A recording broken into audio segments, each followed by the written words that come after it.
What if Lionel Richie's biggest hits were the soundtrack to a serial killer's spree?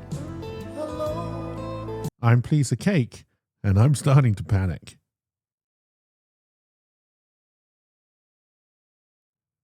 I reread my initial just under 2 hour script for Lionel Richie Killer, and I fell into the trap I hate seeing the most. All style, no substance.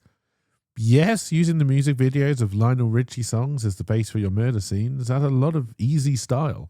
It is incredibly easy to imagine some grizzled detective walking around a crime scene where some guy has had their head covered in clay, the poor guy having suffocated to death, while the dance macabre plays ominously in the background. The whole scene looking suspiciously blue. In the original script, this kind of works as the investigators lurch from crime to crime, leading to an action-heavy confrontation with the killer.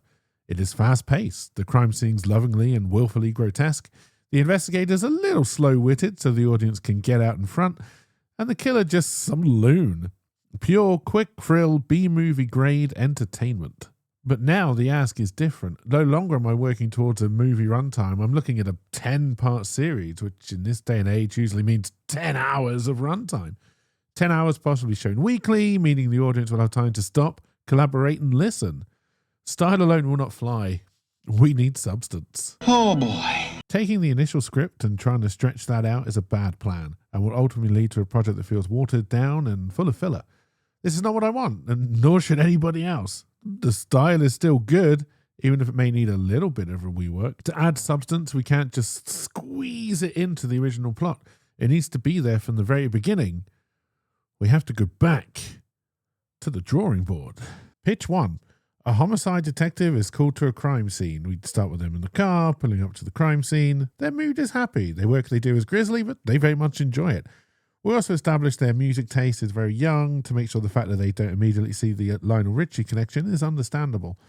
They'd probably be singing along to some happy tune, turning it down and stopping only when they see the press camped outside, and their demeanor changes to professional. We see cops and techs hanging around, all looking a little perplexed. Our detective walks in, down a long hallway, and slowly we reveal the first crime scene.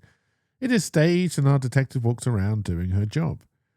We are then back at Police HQ, and our detective is busy working away. The photos of the crime scene are on her monitor as she writes her report.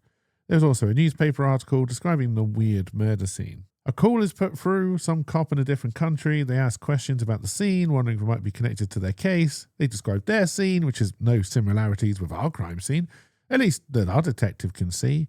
Out of nowhere, the foreign cop asks if we know Lionel Richie. We are confused, but say no.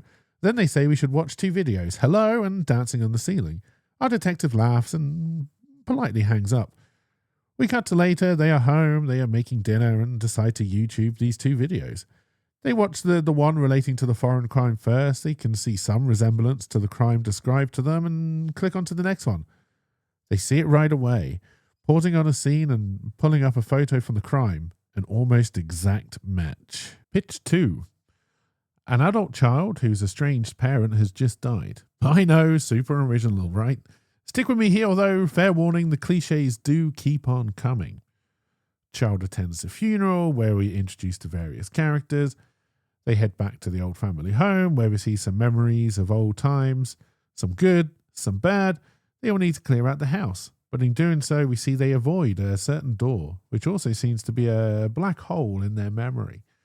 When they do try, the door is locked, causing frustration and a little relief. Eventually, it needs to be opened, and inside is a home office. As they clean up the various papers, a photo slips out of a crime scene from the 80s, 90s. Grisly, but it intrigues them. They read the file the photo slipped from. A name is revealed, who turns out to be a PI hired by the parent to investigate this unsolved crime. This conversation happens over video call. The episode ends with this call shown on a monitor, a gloved hand stroking the face of the adult child. One is a crime drama as we follow the diligent work of the police force as they put together a case, chasing murders that are happening in the then and now. The second is a much more personal experience, a mystery wrapped up in family and emotional baggage of crimes from years ago. Based on the pitches, which one would you watch? Let me know below. The framing and the story are one part of the project.